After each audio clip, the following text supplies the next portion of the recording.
Hey there, thank you. Welcome to the Film Fan Club Show. I'm Sam Carrico. I think I know why you guys are happy this week. Yeah? Cyrano finally hit theaters. No, The Batman was released over the weekend and easily topped the box office. It's projected to bring in $225 million, get this, even up to $245 million worldwide. Yeah, you can see the movie in theaters practically anywhere at this point. I mean, anywhere except for Russia. That'll show Putin. No, I'm super stoked to talk about this one though, because I haven't been this excited to watch something since I discovered my high school crush's OnlyFans account. We'll talk about spoilers here in a second, but first, without giving anything away, I thought this movie was good, not great. I love how different it can feel at times. It is another dark and brooding Batman movie, but it's got a unique personality, with a Gotham City that feels like a blend of 2019's Joker and 1989's Batman. Michael Giacchino's score fits in with this tone perfectly and creates a really memorable soundtrack. The cinematography is beautiful. The action choreography here may be the best of any Batman movie. The main cast is all bringing their A-game. I love the villains they chose, and director Matt Reeves' enthusiasm really shines through.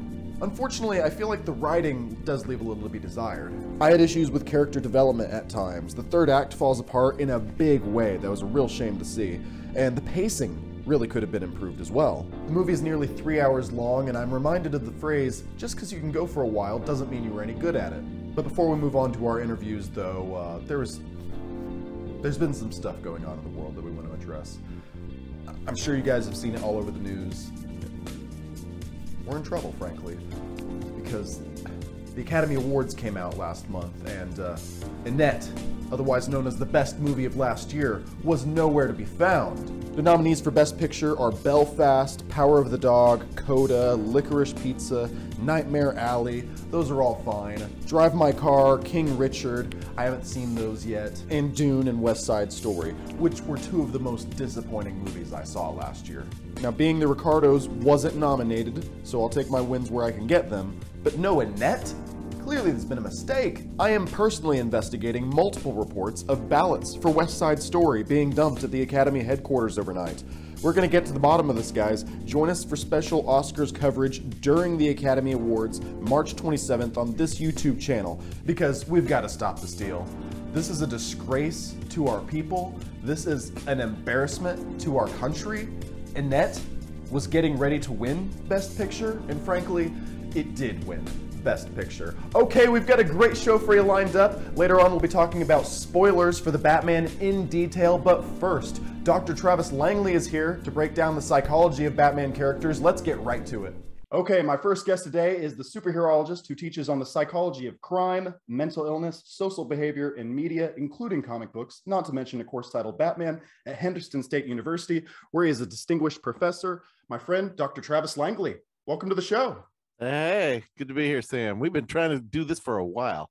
I know, we were just talking off camera. You've had a pretty a kind of a media tour lately, you know, with the new Batman movie coming out, and you've written books on Batman, like I kind of hinted at, you know, Batman and Psychology, A Dark and Stormy Night. You have the second edition coming out right now, so kind of it's Batmania. What has life been like for you lately? Oh, crazy. Yeah, but I mean, it always is, but different ways. I mean, there are times when I have to just say, I'm not doing any interviews for a while because I'm writing books. Some like when I'm writing a book on, say, supernatural, I'm in that mode and I can't necessarily just switch for another topic. I if I have time, I usually can for Batman no matter what, because I don't really have to, you know, I've talked about Batman so much. I mean, I've had 10 years since the first edition of this book, and I've still been thinking about it the whole time. You know, I still have things to say about Batman. I'm a psychology professor at a liberal arts university, a distinguished professor of psychology is the actual rank. I still feel weird saying my own rank. But I get to do things. I get to know comic book creators, actors, producers. A lot of them I meet through conventions or through other people. And I approach it as, you know, I'm the author of that Batman book, and right there, there's just a different level of comfort. You said it's been 10 years now, and you're just now coming out with the second edition. Mm-hmm. The first edition, I had a dozen books in between. Well, of course, you know, Game of Thrones psychology. I have Captain America versus Iron Man, Star Wars psychology, just to name a few. But you always keep coming back to Batman. Kind of, what was it that you're like, you know, I still have more to say about this character? Batman always fascinated me, but it's not one you outgrow. A lot of things that will fascinate you when you're a toddler, you will outgrow. Batman is one who works on every level. Frank Miller and Brian Michael Bendis have commented on this, and how Batman is a character that works for children, adults. He works in a silly story. He works in straightforward adventure. He works in horror. He works at all these different levels, and some of it is the colorfulness of the character, the nature of the character, the inspiration as a hero. Like the old Adam West TV show is kind of a good representation of what works at different levels. Because for the adults, it was a joke. Right. Little kids didn't know it was a joke. First time you ever, no matter what age you are, whenever you first saw that Adam West TV show, odds are you were a kid who didn't know it was a joke. If you heard it referred to as a sitcom, you go, no, it's not. Right. It's Batman and Robin fighting bad guys. Even if Robin does keep going holy this and so forth, it's just heroism. But he's a character who's defined by his psychology, so he's meaningful in all these different ways, and his enemies have to be representations. They have to fit different aspects of Batman himself, and it just gives us a lot to talk about. He adapts to every era, even more so than Superman. Superman's obviously more flexible than some people will talk like he is, because Batman, Superman, and Wonder Woman are the only three superheroes who have stayed consistently in print since the early golden age of comics. You could argue she doesn't necessarily adapt as easily to some eras. I think it has more to do with what writers are willing to do with Wonder Woman. No. But Superman and Batman, they've stayed there because there's something adaptable about them both. And some of it's in different ways. The bright, beaming, godlike guy and the one who's a human in the dark. They fit all these different things. They're always interesting. We can tell new stories because new things keep happening in the world. We can tell new stories because there are new things on our mind. With terrorism, post 9/11, you see post 9/11 influence in the Nolan movies. The 89 Batman, well, one was just showing that the world could take a more serious Batman than what they'd been accustomed with Adam West. Right. Adam West was of his era, or early color TV and the campy art of the Andy Warhol era. And the old movie serials. The 1943 movie serial was some of the adventure of the movie serials at the time, and the, racist war propaganda as they dealt with fighting the Japanese spy. Well, you talked about how it kind of changes throughout history. What kind of influences do you see with this new take on Batman? I think obviously Nirvana and like some other kind of thing. I'll try and bring up the quote while you talk, but the director had a lot of choice words for the influences. Yeah, Matt Reeves wanted something that's closer to both the comic book Batman that he'd appreciated than the movies have been. There's always something missing in the movies. There's always something that's off from the comics. But he also wanted something that you'd still feel the weight of, this is not an easy thing for somebody to do. Somebody dressed like a bat and become a vigilante. This is a mess. It takes somebody with a lot of problems, a lot of anger. He also wanted a smarter Batman. We have not really gotten to see Batman as detective. Batman is the one who can figure anything out, who can out-strategize everybody in live action. Yeah. The Batman takes place in between in his career. Yeah. When it's early. It's not the very beginning, but it's still pretty early. Yeah. Crime has gotten worse in Gotham while he's been there.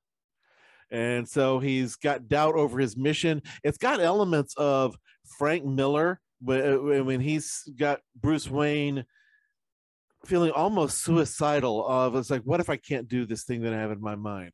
And definitely elements of the graphic novel Batman Ego, we're told, figure Darwin Cook's Batman Ego, in which an extremely fatigued Batman, either in dream or hallucination, holds a conversation with his own dark side. It's a wonderful graphic novel. And Matt Reeves says that's an influence on his view of Batman, which is interesting because it's not one where big events take place, like Barbara getting paralyzed and so forth. Right. It's a conversation between Batman and his own dark side. But his dark side keeps saying, here's another reason to kill the Joker. And an extremely fatigued Bruce is going on through this, and they finally reach the point of discussing about the balance and this issue of Batman killing, why they're saying this Batman will not kill, and they get absolutely into reasons of why he can't. And that issue is also, that topic is in the graphic novel Batman Ego. Spent a lot of time talking about Batman, but this new movie features, a lot of really classic villains. We've talked a little bit about the Riddler. There's Catwoman, there's the Penguin in there. Before we talk about the latter two, the most, I think, the juiciest, and from a psychological perspective, maybe you disagree, but I think would be the Riddler. What has been your take so far in the interpretations of the Riddler? What would drive a person to be so compelled to prove he's right all the time? It's hard for somebody to write a good Riddler story, but when it's done right, I love the Riddler. I think he's a fascinating villain.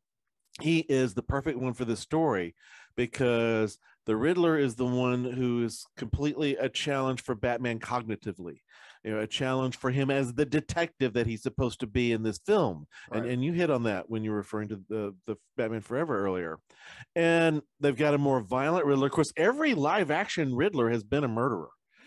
Through most of his comics history, Riddler was not a murderer. He is these days, but through most of his history, he was not. In fact, there was a point when I think Neil Gaiman wrote it, where Riddler is commenting, and it's like, what the hell is going on? The Joker's murdering people over here.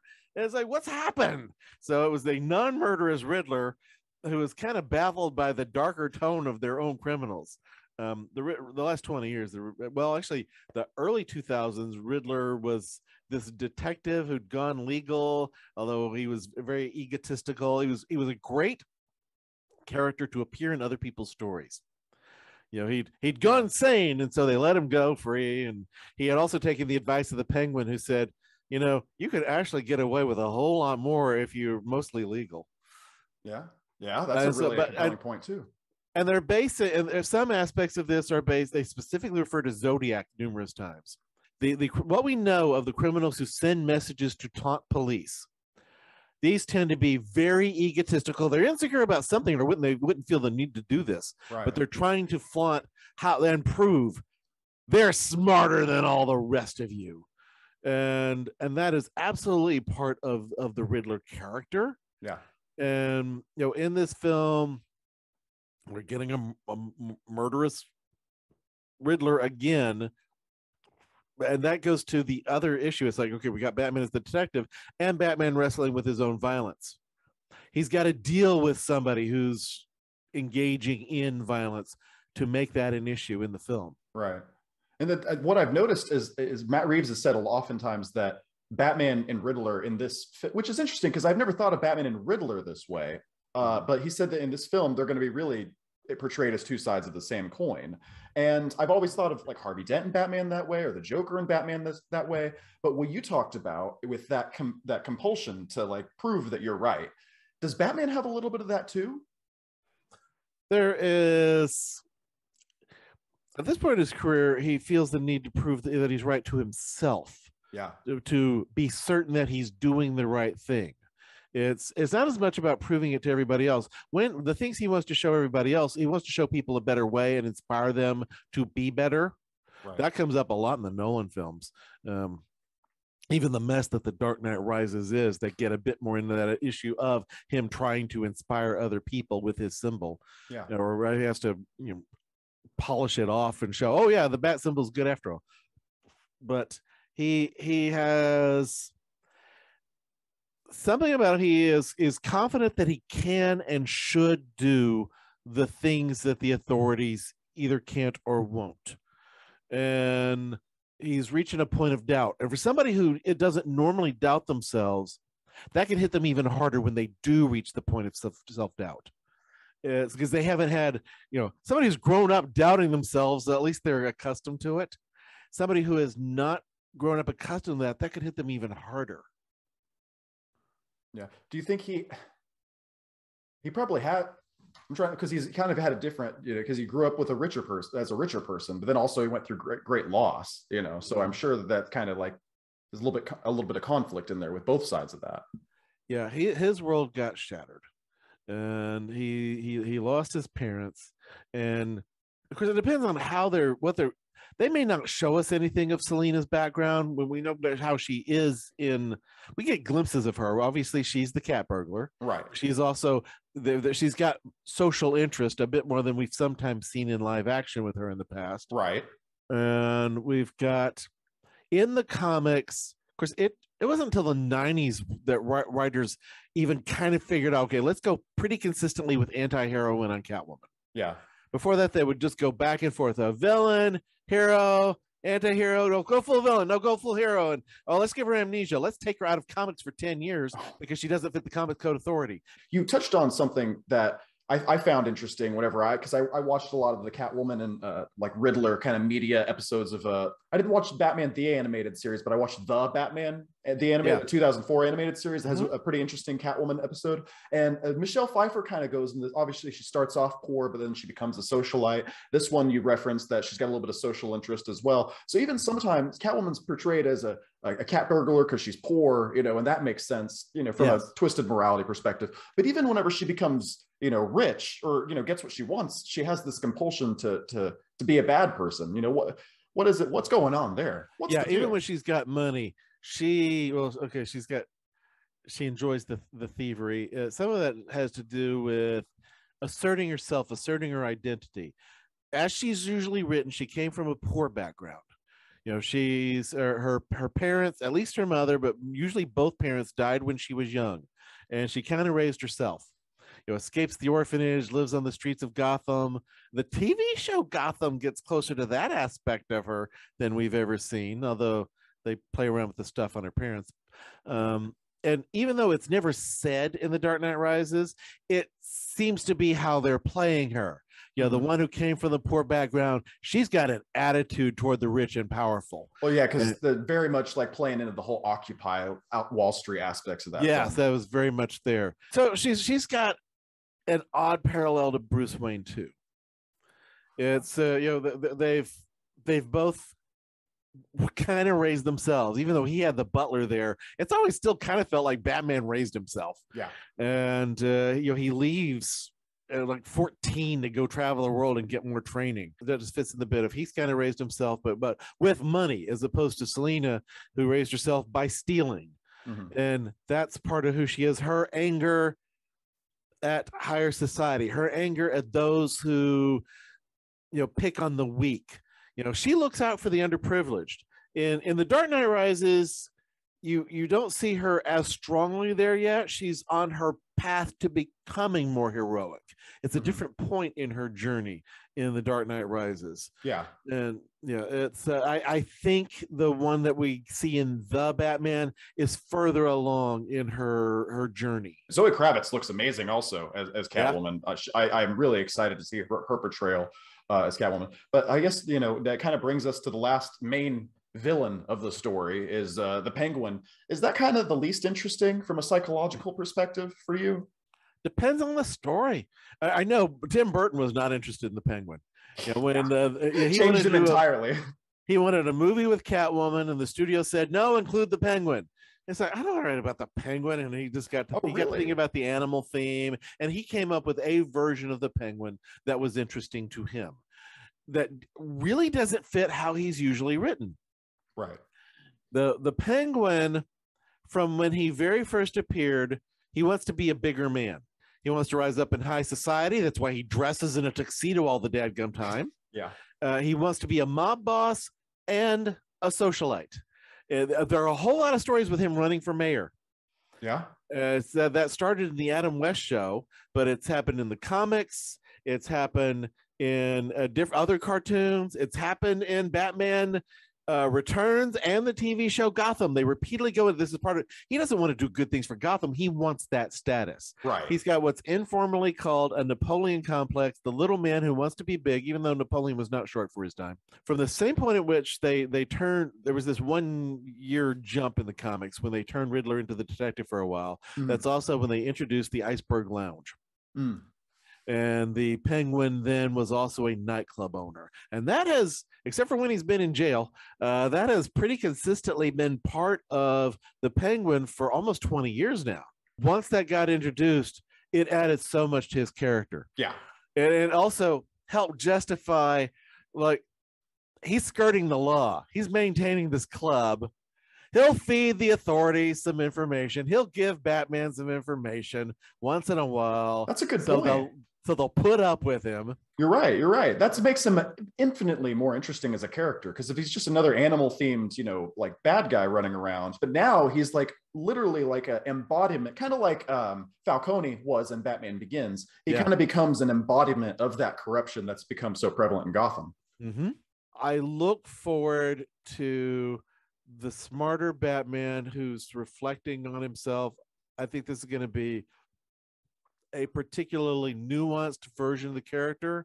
When I had in the second edition where I have to say some things about that film and what they're doing with it, this is where I'm very grateful for being friends with the executive producer of the movie. So if I were speculating on the wrong stuff, he could say, no, that's not really what you need to say about this movie, Travis. Yeah, that kind of helps, doesn't it? Jeez. It does. It has been, well, I was talking earlier about, this position I am and people I get to know. I've been friends with Michael Euston, executive producer of these movies, for a long time, for more than the last decade. He wrote the forward on the first edition of the book. Yeah, it says right there. He wrote a forward for my Joker book, and he wrote a reintroduction for the second edition. Nice. And he tells me someday I have to do a third Batman related book so we can complete a trilogy. And then he'll have written in more Batman and more books for me than Stan Lee did. Oh yeah, he's trying to beat the record. Well, Michael and Stan are the only ones who've done 2 forwards for me each. Yeah, that's a pretty good honor, honestly. But Dr. Travis Langley, thank you so much for making the time. I think this episode is going to be released March 7th. So I think your book will be fully available by that point, right? Yeah, it says March 1 on Amazon, but the release date is February 22nd. So the second edition comes out on 2/22/22 because Two-Face obviously picked the date. Dr. Travis Langley, thank you so much for making the time. I hope to have you back. Yeah, it's been fun, Sam. All right, joining me now to discuss the Batman spoilers, returning friend of the show, filmmaker based in Tulsa, Oklahoma, Shaun McKee is here. Hey, Shaun. What's going on, Sam? It's good to see you again, and thank you so much for stepping in to do this. I'm glad to have you here.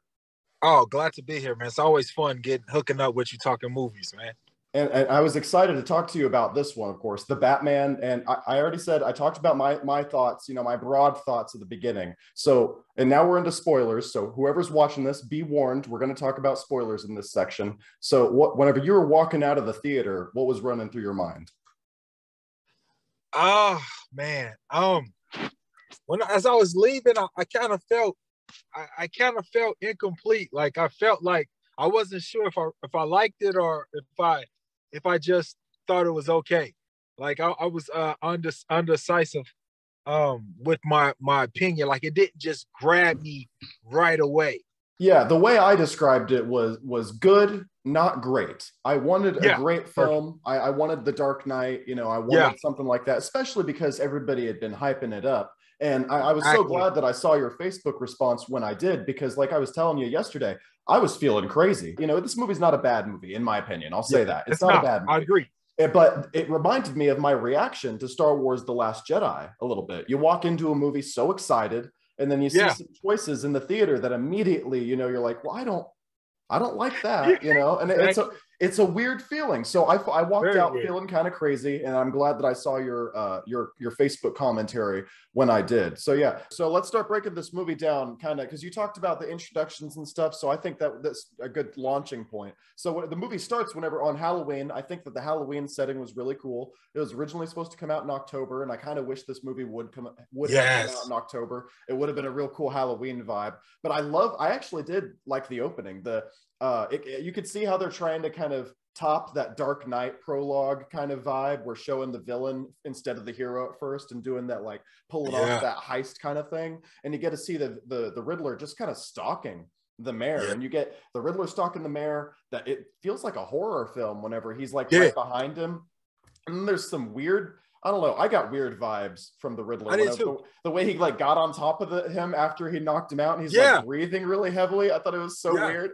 And then you transition to Batman's introduction, and there's lots of narrating, and Batman in that badass scene that we saw in the trailer just beats the shit out of what looks like Joker thugs. and we know the Joker Yeah, exists in this universe. So exactly. yeah, I thought so too. I thought those are Joker thugs. yeah, but I like what they did in like what a good action scene does. I can't remember who I heard this from, but a good action scene tells a story in and of itself. And that Joker action scene told a story. You could tell there was like that one kid who was new to the gang and they were trying to initiate him and he wasn't really quite feeling it. And because of Batman's interference, that kid's probably going to go the other direction. He's probably going to turn out exactly.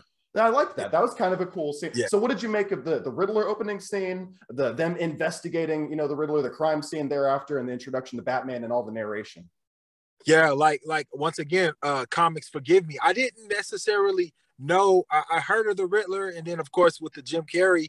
So my idea of the Riddler was kind of, I didn't know what he looked like, what the real Riddler was, sort of like his special gimmicks and powers. I was blind to all of that. But when I saw him, I was like, wow, like I felt a certain way watching, seeing his face, seeing, like you said, I did get a little weirded out when he got on top of him and started, it was just real weird, but how he bluntly killed them and how he was just sort of like blacking out in that moment. I did like that. I liked how it looked as far as him just in that darkness and just watching him for that long period of time. And like you say, that story in the action, I honestly thought that kid was going to resurface and come back in the movie at some point because of the emphasis that was kind of on him. But what you said made sense, that we can tell that is going to derail him from his future life of crime into something else. So I like that. I like the Joker thugs. It took me a while to get there in the beginning, but I was still like, okay, it's going to go to another level. Like I wasn't fully disappointed, but I was a little let down because I was so used to that off the top introduction, Bane taking over a plane type, you know what I mean? So well, everything. So I'll be honest.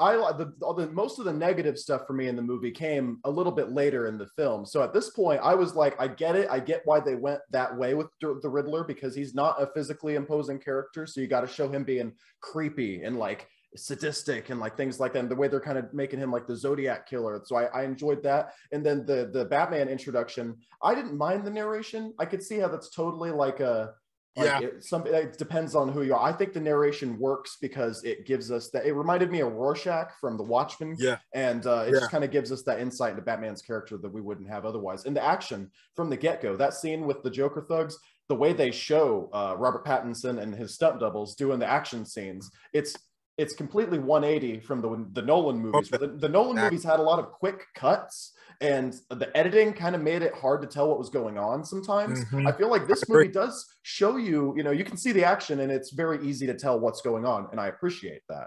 Yeah, I agree. I did feel the action a lot more, especially like you say, the fighting scenes. I felt those a lot more. So Batman and Gordon discovered the Riddler, left a thumb, because Batman also kills the mayor, then he later kills the police chief, and then they find the message that's connected to the police chief in the thumb drive. That was kind of funny. There's a couple little jokes actually throughout the movie where the beginning, the guy's like, Gordon's like, what do we have here? And the guy's explaining to him and Batman, but the beat cop is like put off by Batman. He's like trying to walk. He's like, excuse me, and then Batman's like thumb drive. And then Gordon's like, oh, this guy's hilarious. Like I've seen the movie twice now, and both times the audience thought it was really funny. So I enjoyed that.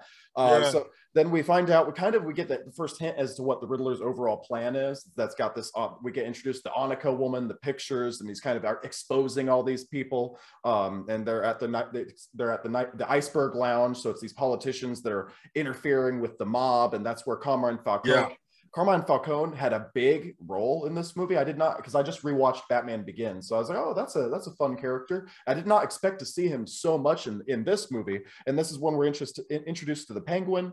We're introduced to the Penguin and Catwoman at the Iceberg Lounge when Batman goes to introduce himself to the Penguin. And I kind of like that scene of Batman. It kind of is repeated later whenever he goes as Bruce Wayne. But when he shows up and he's like, do you know who I am? And you meet the twins. And then they're like, oh, yeah, it's this guy. Yeah, it's so that was fun. I like how it's mirrored later on, and I like the introduction, the penguin.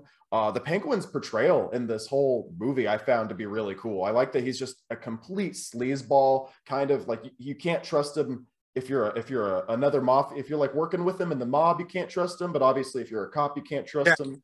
He's a sleazeball, you know. See, I don't know. Maybe I'm just I felt different. I wanted to see like the Danny DeVito one is still in my head. So I kind of saw how they had his face kind of coming off looking that way, the nose and different things like that. I wanted to feel more of him. I wanted to feel more of him kind of in the mix of the action. I wanted to feel more craziness from Penguin. Yeah, Like, I like that this is going, I guess, for a little bit more of the comics. Like in the comics, he's he's not a crazy person necessarily. He's just a really like bad guy. You know, like he's not the kind of person you would put in Arkham Asylum necessarily. He's the kind of person you'd just put in jail. So I like that, you know. So I guess they have to make it. So I don't know if you played the Arkham games. I played the Arkham games, and this version of the Penguin, especially with the Iceberg Lounge and all that, it felt like right out of the Arkham game. So I appreciated that as well. And this movie did a lot. Actually, the whole Gotham City, I really enjoyed. They incorporated the Iceberg Lounge, which is something from the comics. You know, they talk about they have Arkham Asylum in the movie, which is obviously from the comics. They reference Blackgate. There's all sorts of Easter eggs that are like, oh, you know, you have such a vast universe. You know, why not use it? So I really appreciate. Excuse me. I think they just utilized all these things from the comics and then put them into a real world setting, but also gave that real world setting a unique personality, because the Bale and Nolan movies, they're real, but they just kind of feel like Chicago or New York. yeah. And this one, it feels like a fictional city. It feels like Gotham City, and I like that a lot. So it's after this point that Batman starts taking interest in the Catwoman, and I thought the scene where Batman spying on Catwoman was also a little creepy too. Like I wanted to be like, hey Bruce, you know, you're a crime fighter. You know that being a peeping Tom is a crime. Exactly. Right. Exactly. But and I thought it was interesting that they played Catwoman as bisexual in this movie. I like that. I think it's fine. It adds another layer to her. She's a poor person. She's got a clear attitude towards the rich, which is something that's been kind of in the background of some of the past. Exactly. Catwoman stories, but this one, it's really at the forefront. So he follows her back to the crime scene, to get where she finds the pictures, and then they go back, and then Annika's been kidnapped, and then they go back. Then that's whenever they kind of team up, and then Catwoman goes undercover, and then they kind of have a little bit of an argument about that. So what did you think? There's a lot of stuff there in Catwoman's introduction, the whole Annika storyline, and then their first like undercover mission. What did you kind of think of that whole section? I kind of liked how they was introduced. And like I say, it's all in comparison to the Nolan ones with me. I like how they was introduced. You touched on the Gotham thing. At first, I was a little taken back because it was like, it did feel like Gotham mixed with New York City.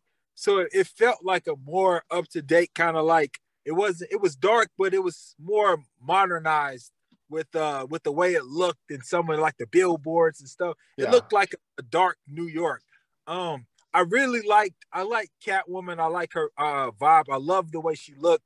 I love how they just incorporated the little things like her with her character to where it wasn't you see the cats and you see clearly. I didn't know a lot about her backstory and stuff like that. The Annika girl, it was a little, I won't say it was confusing, but I was just following along to see kind of what was going to take place. But I liked her. I loved her fighting. I loved her fighting. I loved her look. And I like that spin on Catwoman. I thought she played a great Catwoman. Yeah, it's hard to. I mean, Michelle Pfeiffer is clearly, to me, the standard bearer for Catwoman. But this shits all over the Dark Knight Rises version of Catwoman. This is way better. If there's one thing I can say confidently, is Zoe Kravitz is the best Catwoman since Michelle Pfeiffer. I agree. Yes. Yeah, like, and then, oh my gosh, so I got to mention this, the chemistry too. I have to mention, because I've thought about this, is like, do they actually have good chemistry, or are they just both attractive people? But I think they really have good chemistry, her and I Robert do too. Pattinson. That scene I do whenever too. they're first introduced, or she's first introduced, and they're both meeting for the first time and fighting for the first time. She like does like a run up the wall kind of thing, and then tries to Yeah. like lay down a hit on him, and he grabs her and like puts her down. I'm like, Yeah. Yeah. woo! My Yeah. God, she does like a little bite. Oh my God, it was good. I love that aspect of the movie. They were a lot of fun, and we obviously, this is a spoiler discussion. So given how the movie goes, it makes me sad that maybe we won't see her again. But I want to see more of her as much as possible, because she's great. So after this, there's kind of a subplot while they're doing the spy thing. She's messing with this district attorney. This is where we kind of get introduced to the rat storyline, and the district attorney gets gets kidnapped by the Riddler. I'm just going to go through this paragraph and then we can talk about it. That gets kidnapped by the Riddler. This is whenever he gets the collar bomb. There's the funeral for the mayor. He gets taken, and we also get introduced to the character, the girl that's running for mayor. I don't know what to make of her. She seems in some scenes kind of annoying, and in other scenes, like, I get what they're going for. I get that she's supposed to be like the future of Gotham, like the hope, like maybe even like Harvey Dent at the beginning of the Dark Knight, kind of a character like that. But I don't know, she just seems like a kind of like a, I don't know, a little annoying sometimes. So he gets kidnapped, and then we have that the bomb sequence, and I thought that was really cool. It kind of shows, in the sense that Batman doesn't care about his own well-being. He's like, if I die, if I get blown up, like, okay, who cares? So Batman goes straight in there. They figure out the collar bomb. Batman doesn't care about himself, so he goes in there, takes a bomb to the face, because the guy realizes that he would rather die than explain who the rat is. So this is how big this kind of thing goes. They kind of deduce that maybe the rat is Penguin, so Batman goes to take down Penguin, and this is whenever we get the badass like sequence of him chasing the Penguin. And I was trying to think, is this the best Batmobile car chase that we've gotten in the live action? It's either this, the one in Batman Begins, or the one in The Dark Knight. And I don't know, but we got a lot to go through. But the bomb, the funeral, the Penguin, the informant. What do you make of all this stuff? We got to start with the car. That's the one. Like, it's crazy because you get a great car scene. I can't think of a movie that had both. The great looking car and a great car scene. This by far to me was the best car scene. Oh my gosh! Like, I wasn't blown away by the Batmobile. Maybe Batman just starting out with the wheels. I don't know, but I wasn't. I agree with you. I think the Tumbler's better. Yeah, the Tumbler was better, but this scene, oh man, that car scene was amazing. Amazing. And I like how you can tell it's early in Batman's career too, because he's more concerned about taking down the Penguin, and there's all this. I was like, are people gonna like criticize the fact that there's a lot of like collateral damage? But I think that's par for the course with this story, right? Does that kind of make sense? Makes sense. Makes perfect sense. That funeral scene was really scary. I like the kind of tension you hear for a second. Also, there's that kid that I love the parallels with the kid. His dad was the mayor, and unfortunately his dad died. So Batman kind of sees himself in that kid. He sees that kid at the funeral, and then he's looking at that kid. Then you hear off in the distance people screaming, and that car just drives through, and the guy comes out. He's got a bomb. It's like a really terrifying sequence. What did you think of that stuff? It really was. And I was like, Batman, what are you doing? Like I'm thinking Batman finna come up with some clever way to get the bomb off this guy's neck. And next thing I know, I remember watching it, and I remember, okay, Batman's down, but I just remember, like, that guy's head's just gone. He's done. He just takes a bomb to the face. Yes. There's all sorts of, now that I think about it, all sorts of people are surviving bomb blasts in this movie, because it's not shortly, it is only shortly after that. Oh, I forgot to mention, Annika dies, and that's very sad. Selina kind of is not really reacting to it at first, so I'm kind of like she just moves on to being angry instead of being sad. And I'm just kind of like, I feel like that's where, but then she reacts to it. she reacts to it a lot more later. And so let's go through this next part. This is whenever they go to the orphanage, and it was also kind of creepy, you know, whenever they see the drug addicts that are there. There's like a whole storyline with them peddling this drug called like drops or whatever. Yeah. And that's just kind of peppered throughout. And it's kind of what Batman Begins was about, kind of like showing how the crime in Gotham is like having like the corruption and the crime is just having a backlash in the ordinary citizens. You know, they're taking the brunt of it by, unfortunately, with addiction and poverty and things like that. So they go to this orphanage, and this is whenever they kind of you realize that this movie kind of does like a little bit of a bait and switch that pisses me off. It starts to lead into this conspiracy where the conspiracy now involves the Waynes. The Waynes running for mayor back in the day, the Arkhams running for mayor back in the day, and it's all about like how Thomas Wayne was actually not the best guy. And it made me think that the Riddler knows who Bruce Wayne is, Batman, and I was like, okay, that's really interesting.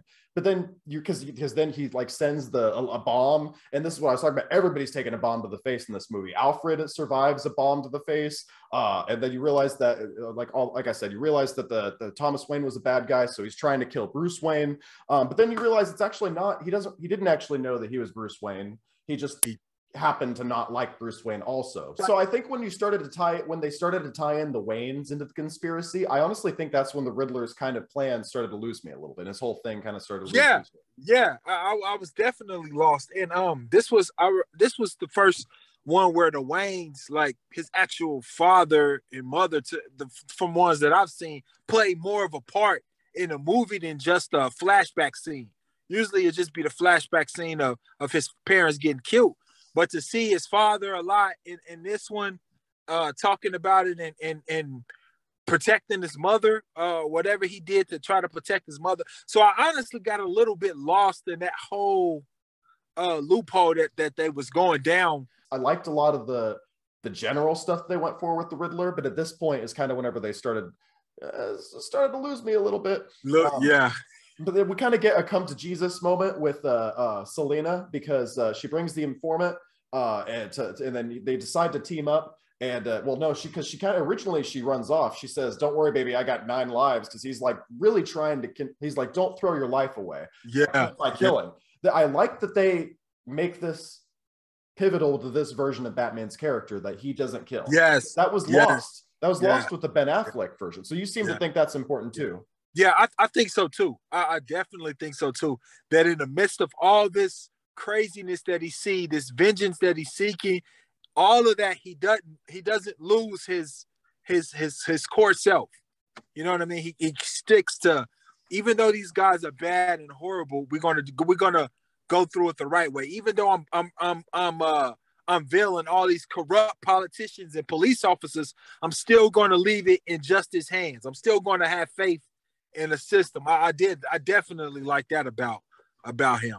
But I thought it was interesting because the movie makes you think that they're all going to team up, you know, her, Gordon, and Batman, and go take them all down together. But actually, she goes separately to take down Falcone, and then Batman goes to try and, like, you know, stop her. There's a lot of reusing the same sets in this movie. I'm like, because it's a long movie, and I'm like, wow, this is like the 4th time that we go to the Iceberg Lounge. But yeah, they take down, but again, she says that she's about to kill him, and she says that Falcone has to pay, and he says, yeah, but you don't have to pay anymore. You can stop paying. And I was like, that's cute. I really liked their whole romance in this movie is a 10 out of 10. I love all that shit. I love that too. Because just with them talking, and when they was getting close, I was just go for the kiss, go for the, you know, I was kind of rooting there, knowing, but they had this sort of energy with each other to where, like, I know I see you hurt and I see you out for vengeance. I want to help you get it, but I want you to want to do it with me the right way. You know what I'm saying? Yeah. I definitely like that. Well, because like we were talking about, Batman's so tormented. You know, we could see that he's such an unhappy person. And Selina, she's still a little bit of a free-loving kind of, you know, whatever. Until her girlfriend dies. Which again, her girlfriend doesn't really like mourn the loss of her girlfriend, but then there's that scene whenever they're playing the voicemail, and then that's whenever you can see Zoe Kravitz like tear up. And I'm like, okay, that now she's kind of, we're getting that moment of mourning. But I still think, like, if my girlfriend died, You know, I probably wouldn't like be making out with somebody the next day, but you know, The next everybody grieves differently. You know, that's yeah, that's how it goes. but this Everyone's is where different. I feel like this was kind of the climax, or should have been the climax of the movie, because then Falcone is brought out, and then the Riddler kill. It's actually really weird. I don't. This is where I start to not know how I feel about this stuff, because then the Riddler kills Falcone and just gives up. He's just like, I'm done. Yeah. And yeah. So you'd never get that cathartic moment of. And this is also something that pissed me off too. You never get that cathartic moment of Batman succeeding and taking him down, which is probably intentional, but I still don't like it. And then I don't like. it was spoiled in the trailer. The scene where the I don't know if you saw the trailer that it's the scene is in, but the scene with the cops surrounding the Riddler and in the coffee shop and taking him to Arkham is in the trailer. So I'm like, I saw the ending. I can't believe they showed the ending. Wow. See, no, I didn't see that. I remember I just watched the Batman trailer one time. And I was just like, whoa, and then just kind of forgot about it. Then next thing I know, boom, it's out. Yeah. Go check it out. But I didn't like that neither. And like I say, I know people sick of saying it, but it goes to the comparison. Like when the Joker wanted to get caught, it was all a part of his plan. You know what I'm saying? Yeah. And I just thought the Riddler, like it just happened, and it was He just just like, gave up. yeah, he just gave up. Like, I know, I get that he says, like, we'll be safe here, you know, when the flooding happens, but I didn't like the flooding storyline. I hated that shit too. I thought that was dumb too. Either. I didn't, because I'm like, what is this? What is this? And that doesn't seem like a Riddler thing. So I guess we'll just kind of skip through to the ending real quick. But like, so yeah, that we eventually, you know, after Riddler turns himself in, Batman's like, that's way too easy. There's got to be more to this. And he goes, discovers that there's a bunch of bombs, you know, and then the Riddler kind of succeeds in what he wants to do. He does all that. So I guess uncovering all this truth about the politicians wasn't enough, because like you can kind of see where the writers wrote themselves and like, okay, well, we got to have a big finale. What do we do, you know? So I don't know, there's just a bunch of bombs and I don't know. So then city floods, and then Batman saves people, and then it's kind of over, you know? So it's like kind of over. You see Riddler has like the army that he's been egging on. Coming out. Thank you. Yeah, I did. Yeah. I kind of like that. I kind of like the fact that it's kind of real world parallels to right-wing extremist groups and how people get radicalized online. Some people might not like that, but I kind of thought that was cool. Yeah, I did too. I like that because I think that lets the story go on more, because now he has a group of people behind him, and that whole flooding scene was kind of like you say, the great big finale, but I just kind of cruised through it. You know what I mean? Like I just kind of cruised through that whole blowing up scene.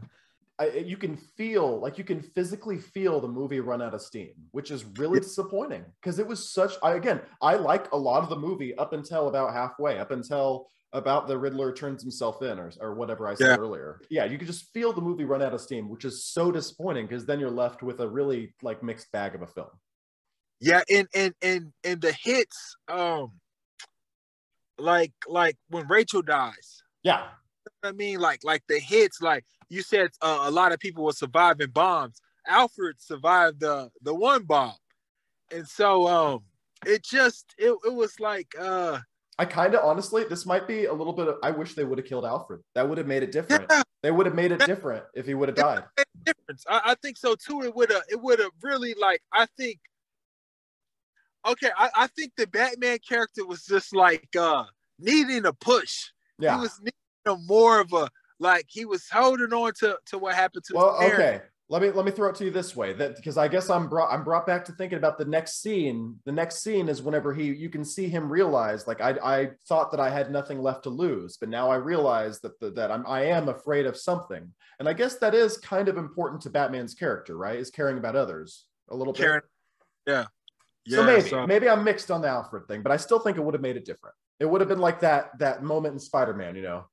Yeah, where he just kind of, where is she? Like when Batman was going off trying to Rachel, when that Joker had him right there. And I think I also didn't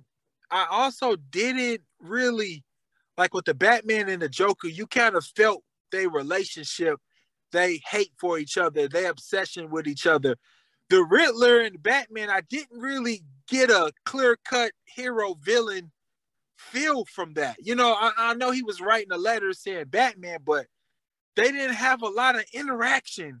Yeah, clashing with each other in the yeah. sense. So like in that scene when they finally like meet face to face in Arkham, he's like, the Riddler thinks that Batman's like on his side, and I'm like, where is that coming from? That's not in my opinion, that wasn't developed throughout the film at all. Like it seemed like in the phone call with the guy and the bomb, like it seemed like he was trying to blow up Batman or trying to stop, I know, like like they're enemies. But then at the end, when Batman's like treating him like a bad guy, he's like, no, you were supposed to understand. I'm like, what?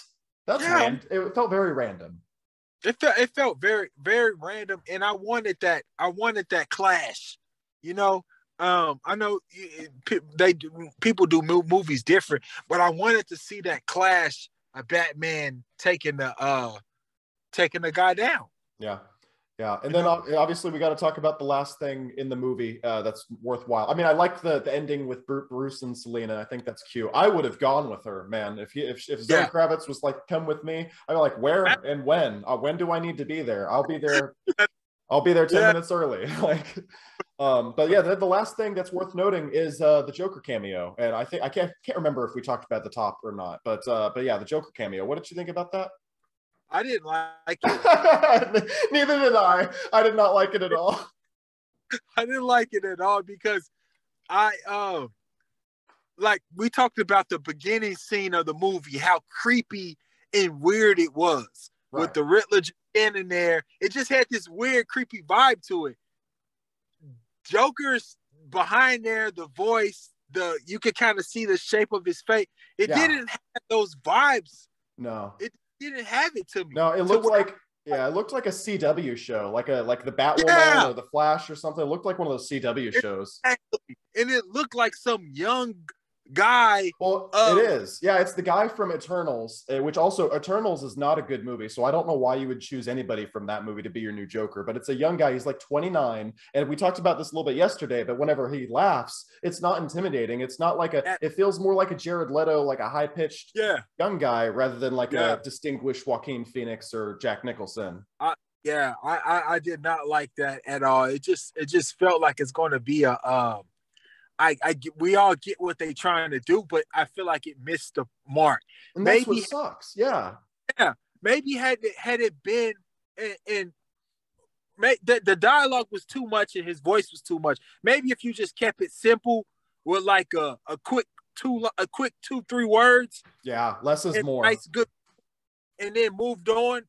But the dialogue back and forth and them just sitting there laughing, it just kind of took the suspense and the creepiness out of it to me, to where I'm not looking forward to this Joker guy at all. And that's the thing that sucks. You watch Batman Begins. I watched Batman Begins back in the day, and you see that Joker card at the end, and Batman's like, "I'll look into it." I'm like, "Oh hell yeah! I can't wait to see the next movie because the Joker's going to be the next movie." I see this little scene, and I'm like, "Ah, damn! I hope they don't do that. You know, like I really hope they don't, which sucks. I don't either. I'm stuck on. I know you said you like the Joker. I'm stuck on Heath's Joker. I loved everything about that character, how he looked, everything, and I wouldn't want him to. I don't know. We'll see where they go, because sometimes the sequels they come back, they take everything in, and they come back and they smash it out the park. So that's a good note to end on. I think that there's enough in this movie that they could make a badass again. Notwithstanding, if they don't do the Joker now, if they make the Joker the main villain of the next movie, everything I'm about to say is out the window because that's gonna suck. But like if they don't make the Joker the next villain, there's enough good stuff here that they could take the notes. They could do, they could like look at what we're saying and what the consensus is online, and they could make the best Batman movie yet. Because there's a lot of good elements here. It really was. You was right. Well, you hit it on the head when you said it was a good movie. I just didn't think it was great. It was a really good movie. I really enjoyed it. I just didn't feel fulfilled. I didn't get my full dose of, you know what I mean? What I thought I was going to get, but I liked it. I really did like it and enjoy it. And the cast is great. They're all doing a great Yeah. job. I like the style. Cinematography in this movie is Yeah. just beautiful. Actually, we already talked about the action. That I think is really a step up. The chase scenes are all good. I like how they're, and that's what sucks about the Joker thing is I like Penguin, I like Catwoman, I like Riddler. All their versions of the villains of this movie were fucking awesome. That version of Joker though just sucks so much. It's safe to say that we were both really mixed on this movie. Probably I liked it a couple steps more than you, but both very mixed. Shaun McKee, thank you so much. Always a pleasure to have you. Always, Sam. You know, hit me anytime, my buddy. And finally, when I said last month that movie theaters need to adapt to survive, this isn't what I meant. On Tuesday, the CEO of AMC Theaters revealed that tickets for The Batman are being sold at a higher price, about $1 or $1.50 more than you'd see for other tickets. Quote, "This is all quite novel in the United States, but actually AMC has been doing it for years in our European theaters," end quote, the CEO added during an earnings call. Quote, "Indeed, in Europe, we charge a premium for the best seats in the house, as do just about all other sellers of tickets in other industries. Think sports events, concerts, and live theater, for example." Now this doesn't track for me because they seem to be charging more based on the movie and not the seats. I mean, a ticket for The Batman looks like it's still going to cost you $1, whether you're sitting in the front or the back. The CFO of Cinemark said during one of their conference calls that they're, quote, "in the midst of a series of tests to better understand how the elasticities have evolved during the pandemic to further optimize our base pricing levels going forward, which could mean increases or decreases in pricing depending on theater, market, time of day, week, and other various factors." The key words to note there are elasticities and increases. They want to know how much they can raise the prices before you'll stop coming. It may be $1 more for The Batman, but how much more will it be for Multiverse of Madness? How much more will it be for The Flash? George Lucas and Steven Spielberg tried to warn us. Speaking at the University of Southern California in 2013, Spielberg said in part, quote, "Eventually there's going to be a price variance. You're going to have to pay $25 to see the next Iron Man, and you're probably only going to have to pay $7 to see Lincoln." This leaves us with two options. Either the strategy works, and more theaters are reserved for superhero blockbusters and less are reserved for indies, meaning you'll probably never see a movie like Green Knight or Pig in theaters again. Or the strategy doesn't work. People who have spent 2 years getting used to watching movies at home will be further turned off by gouged ticket prices. Then theaters will die, and at that point, they will deserve to. So I'm once again reminding you about AMC's A-List membership program, not sponsored. Instead of spending $22 to see The Batman once, I pay $20 a month to see 3 movies a week. At this point, it's not to save theaters, it's to save my wallet. If you're still seeing movies on a case-by-case basis, there's never been a better time to give a smaller, independent film a chance. I've been examining the death of cinema for some time now, but I never thought the autopsy would show the gunshot wound to be self-inflicted. Okay, that's our show. I'd like to send a special thank you to Dr. Travis Langley and Shaun McKee for joining me this week. Special thanks to John Leon for additional jokes in these monologues, and you, our viewers. Thanks so much for checking this video out, guys, and I'll see you in the next one.